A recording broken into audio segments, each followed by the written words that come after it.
This evening, first up, political clash caught on camera. Social media commentator Guyanese critic and Win candidate Brian Max faced charges after a live broadcast turned violent just days before the election. Plus, heated words, rising fears. PPPC's Bharrat Jagdeo and APNU's Aubrey Norton trade sharp warnings on the campaign trail. Could the rhetoric spill into post-election unrest? Also wanted for murder. Police issue a wanted bulletin for a West Demerara man accused of fatally stabbing a porter at a night out. Meanwhile, school in ashes. Kwakwani Secondary destroyed in a massive fire. The government promises swift rebuilding, but for now, an entire community is left reeling. And protests in the UK. Demonstrators push back against asylum seekers being housed in hotels. All this and more coming up on Headline News Update. Stay with us.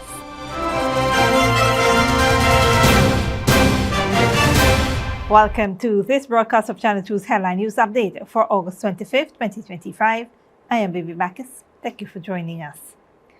First up, social media commentator Mikhail Rodriguez, known as the Guyanese critic, and We Invest in Nationhood candidate Brian McIntosh, known as Brian Max, were earlier today charged in connection with a heated physical altercation that unfolded during a live broadcast over the weekend. The men appeared before Senior Magistrate Leron Daly at the Georgetown Magistrates Court, where they pleaded not guilty. Rodriguez was charged with unlawful wounding of McIntosh and granted $100,000 bail. McIntosh was charged with using abusive language toward Rodriguez's colleague, Osei Rogers, and provoking both Rodriguez and Rogers. He was released on $15,000 bail for each charge. The matters were adjourned to September 15th for disclosure. The confrontation, which was streamed live on social media, reportedly began after McIntosh went to Rodriguez's home studio, claiming he was sent by U.S.-sanctioned businessman and Win presidential candidate Azruddin Mohammed to collect outstanding monies. According to reports, McIntosh also referenced former government minister and ALP leader Simone Brooms. The exchange escalated when McIntosh hurled derogatory remarks, prompting a physical fight that was captured on video and widely circulated online. Both men were arrested on Saturday and initially placed on station bail. McIntosh, a regular face at Win rallies, was previously filmed wielding a cutlass and allegedly threatening the Minister of Education Priya Manikchan and businessman Alfredo Alfonso. With just days before Ghana's September 1st elections, the case has drawn significant public attention, particularly given both partners' close association with political rivals in the upcoming elections. In other news, in the final days leading up to Ghana's general and regional elections, escalating war of words between the two main political forces have raised fresh concerns over the possibility of post-election instability. At a rally in Sturtville on Sunday, Vice President and the People's Progressive Party Civic General Secretary Bharrat Jagdeo told supporters the security forces were prepared to deal with any disruptions, vowing that those who attempt to cause trouble after the polls are going to get into big trouble. He singled out the opposition a Partnership for National Unity and We Invest in Nationhood, predicting a decisive victory for the ruling party. In case they try to create trouble when they're defeated by this massive victory of the PPP, they're going to get into big trouble. The security forces are ready to take on anyone who tries to disrupt the peaceful poll in these upcoming elections. APNU leader Aubrey Norton, speaking the same day in Plaisance, pushed back, warning the PPPC to relinquish power if defeated.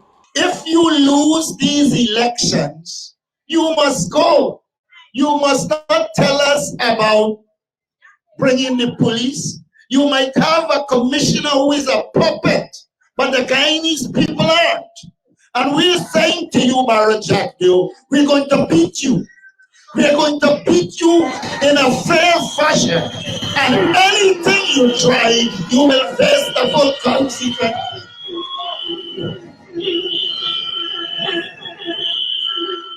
You don't have transport for Guyana. You couldn't even keep a marriage certificate. And you going on like if you own everybody in Guyana.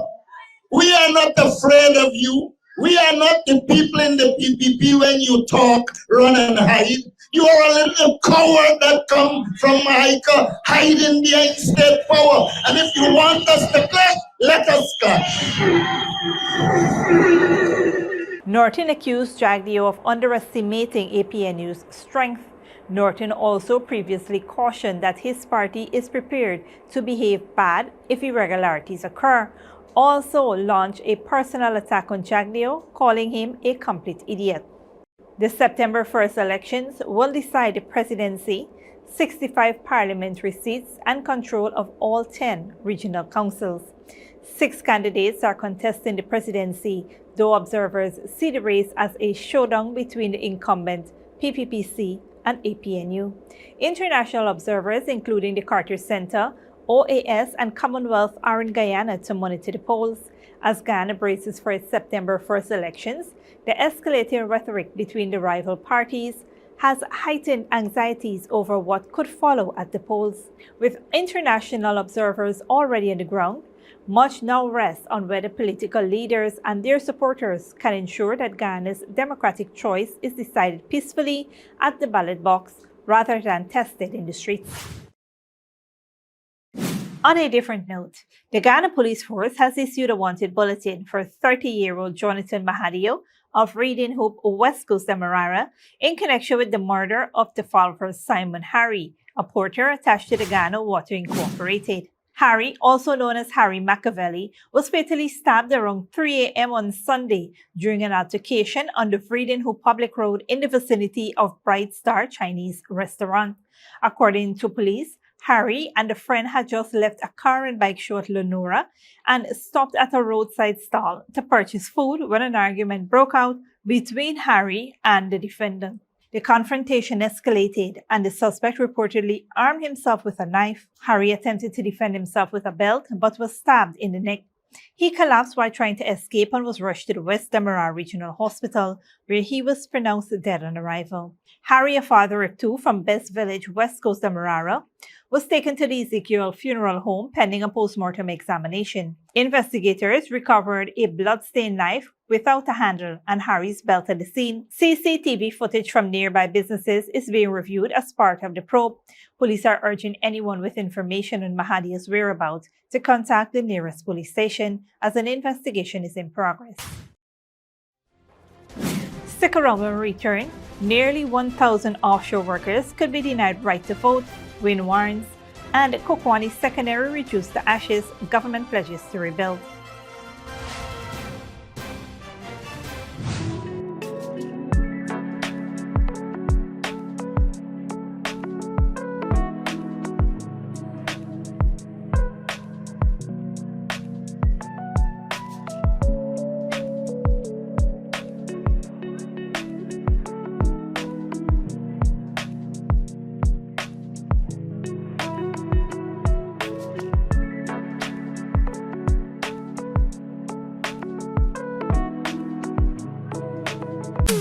Ladies and gentlemen, it's the moment you've been waiting for. Step right up because it's time for Digicel's $12 million punch and win. Top up with just $1,000 or more for a shot at winning up to $2 million weekly. That's right, up to $2 million weekly.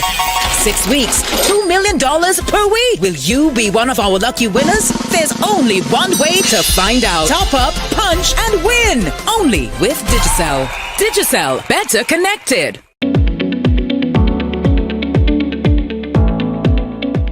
What's going on here, man?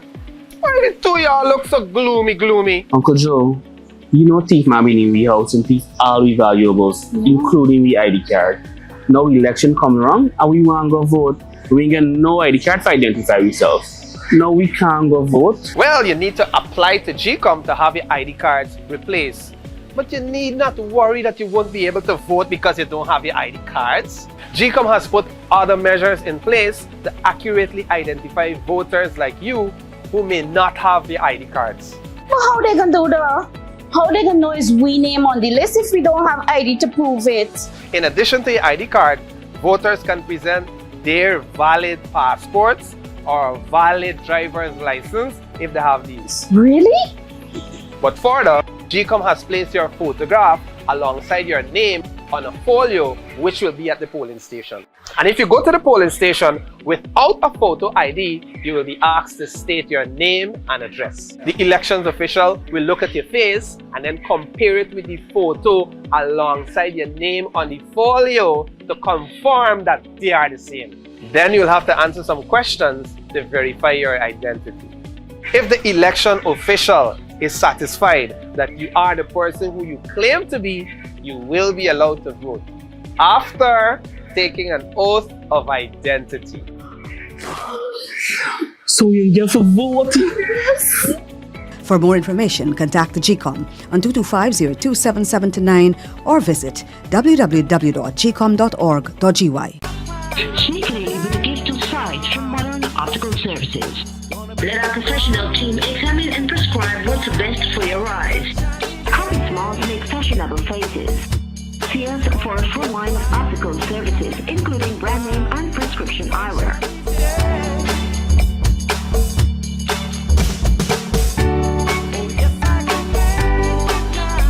Modern Optical Services, 316 Mill Street, Georgetown. Telephone 226-1082. Good girl forget things.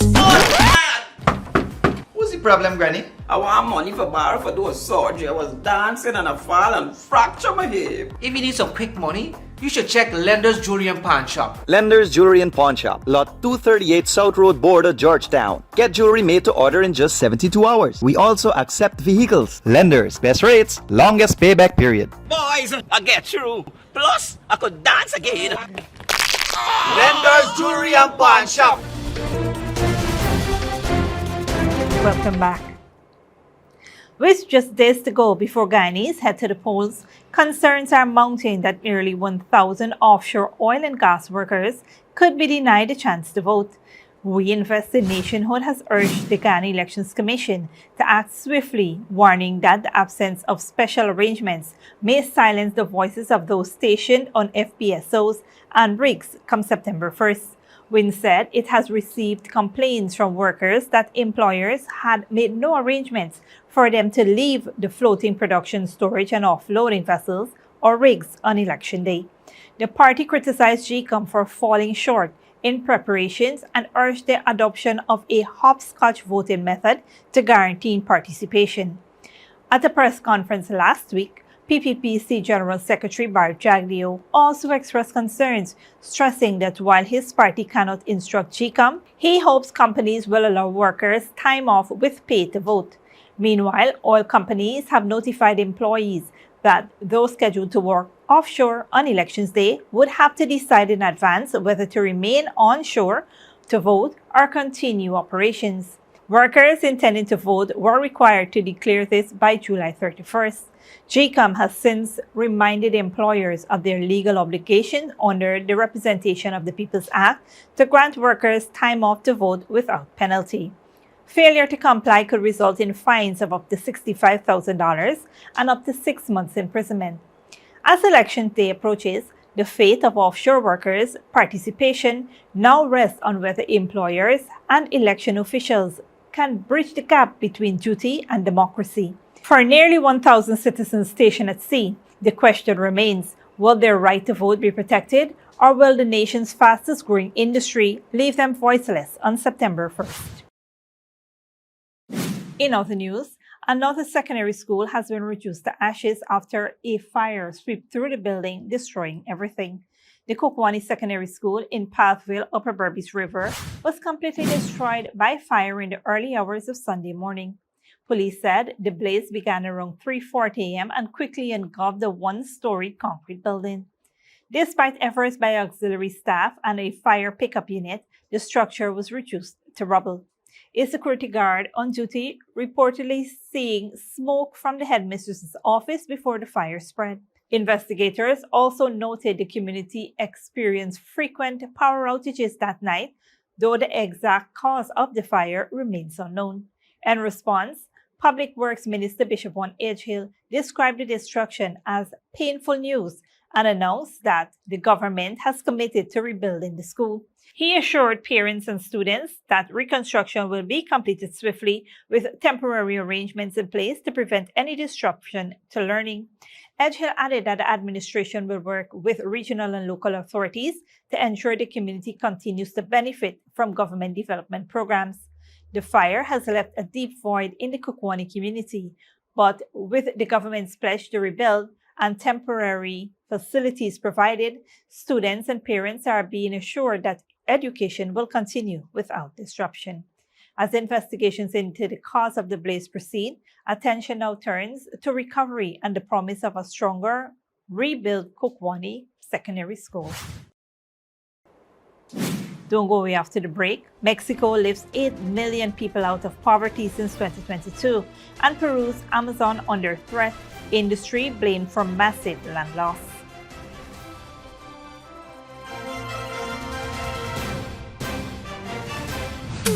Ladies and gentlemen, it's the moment you've been waiting for. Step right up because it's time for Digicel's $12 million punch and win.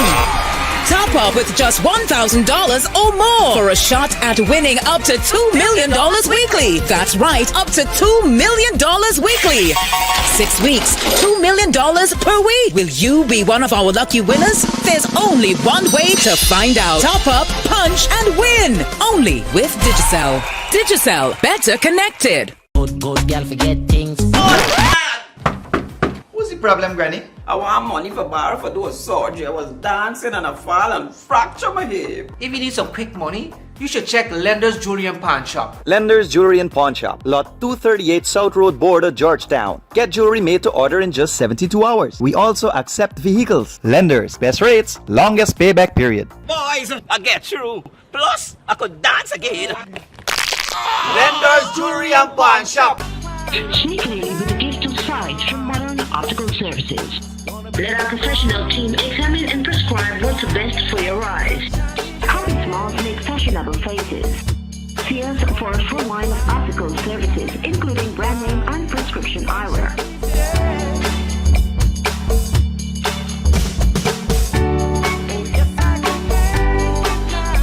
Modern Optical Services, 316 Middle Street, Georgetown. Telephone 226-1082.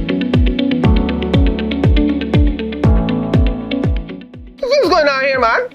Why the two of y'all look so gloomy? Uncle Joe, you know thief man been in the house and thief all we valuables, including the ID card.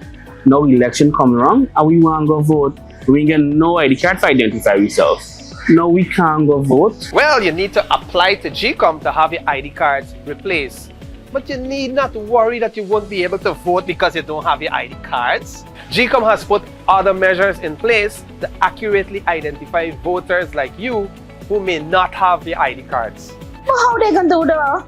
How they gonna know is we name on the list if we don't have ID to prove it? In addition to your ID card, voters can present their valid passports or valid driver's license if they have these. Really? But further, GCOM has placed your photograph alongside your name on a folio which will be at the polling station. And if you go to the polling station without a photo ID, you will be asked to state your name and address. The elections official will look at your face and then compare it with the photo alongside your name on the folio to confirm that they are the same. Then you'll have to answer some questions to verify your identity. If the election official is satisfied that you are the person who you claim to be, you will be allowed to vote after taking an oath of identity. So you get to vote? For more information, contact the GCOM on 225-027729 or visit www.gcom.org.gy.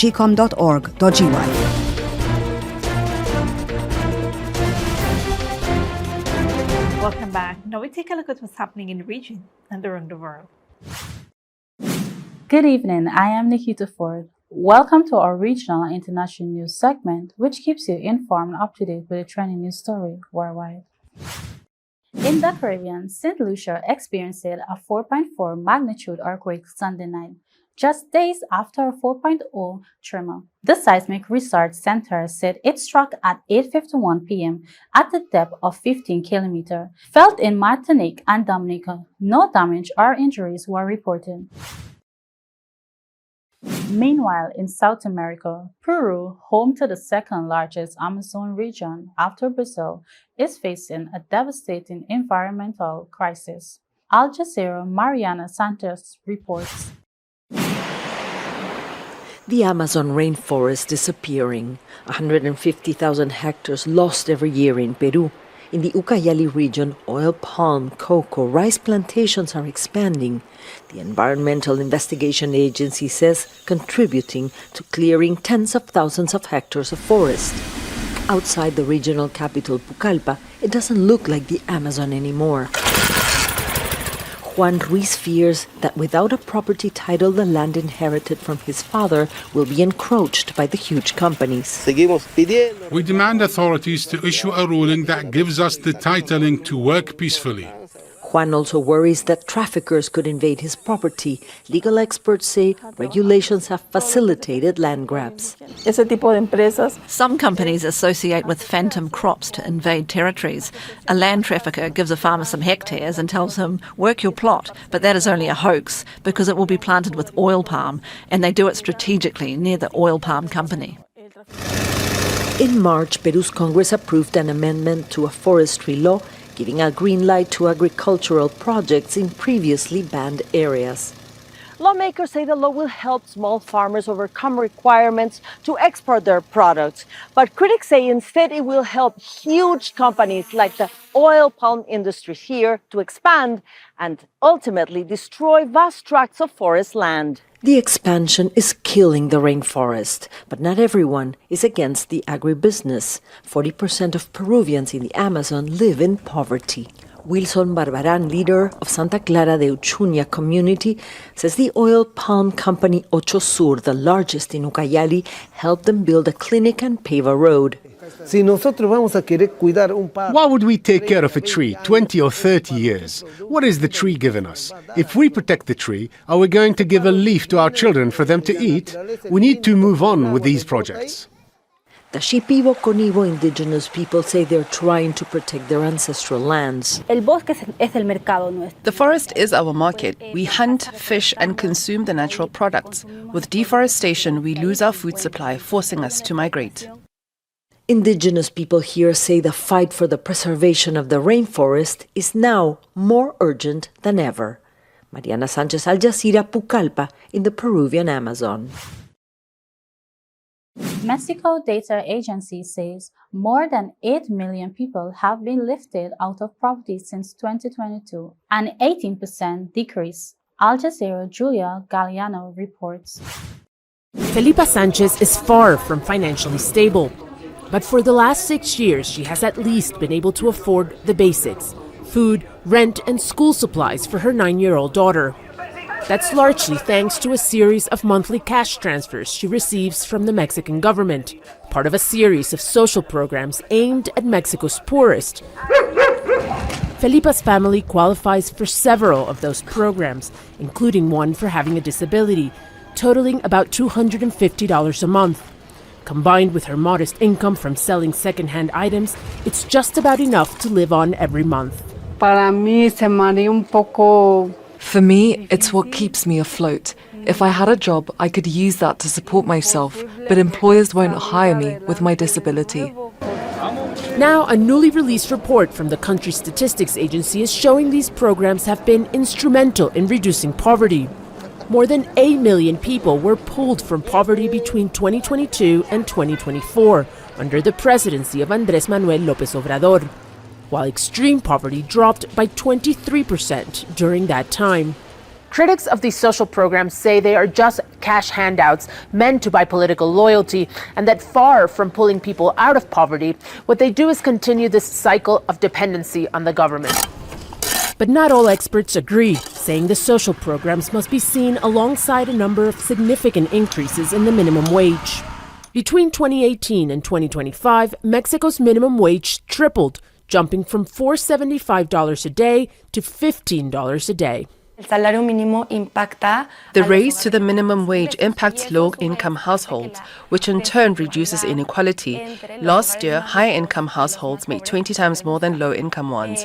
Today, it's gone down 14 times more. Politically, the social programs have translated to a major vote winner for President Claudia Sheinbaum. It was a lie when they told us that raising the minimum wage would lead to inflation. They told us raising the minimum wage would mean an end to foreign investment in our country. Just the opposite. 2024 was a record year for foreign investment. The challenge, say economists, is to keep funding these programs, which currently absorb around 10% of the national budget, especially amid the threat of tariffs from the U.S. For Felipa and millions of others for whom life is just a little bit easier these days, it feels like her government is, at last, prioritizing them. Julia Galliano, Al Jazeera, Mexico City. Finally, protests are being held across the UK against housing asylum seekers in hotels. Al Jazeera Joel Evans reports. In cities across the UK, protesters have taken to the streets to demand hotels stop housing asylum seekers. Send them back! In many cities, anti-racism campaigners mounted counter-demonstrations. Please protect the fascists! And the police had to step in to keep the opposing groups separated. The UK has seen regular, small-scale protests in recent weeks outside hotels housing migrants after some migrants were charged with sexual assault. But Saturday saw protests across the country. British Prime Minister Keir Starmer has been facing criticism over his immigration policies after official figures showed small boat arrivals at a record high, with more migrants being housed in hotels compared with a year ago. The government says there's no silver bullet to bring the number of illegal migrants down, but they are taking action. Last week, the first illegal migrants were detained under the new UK-France return deal. The transfers to immigration removal centres are underway as we speak, so we won't provide operational details at this point that criminal gangs can simply use and exploit. But no one should be in any doubt. Anyone who arrives from now on is eligible for immediate detention and return. Anti-immigrant party Reform UK has been surging in the polls. Its leader, Nigel Farage, has laid out its party's plans to address illegal migration. They include daily mass deportations, prison camps, pulling the UK out of both the Refugee Convention and the UN Convention on Torture. Ideas that would have been considered extreme a few years ago. For asylum seekers housed in hotels across the UK, it's an uncertain future as the government scrambles to integrate them as well as find accommodation. Joel Evans, Al Jazeera. Thanks, Nikita. This brings us to the end of our regional and global news coverage. Up next is the 3D weather forecast.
And that's Safe to Be 2 Headline News for this Monday evening.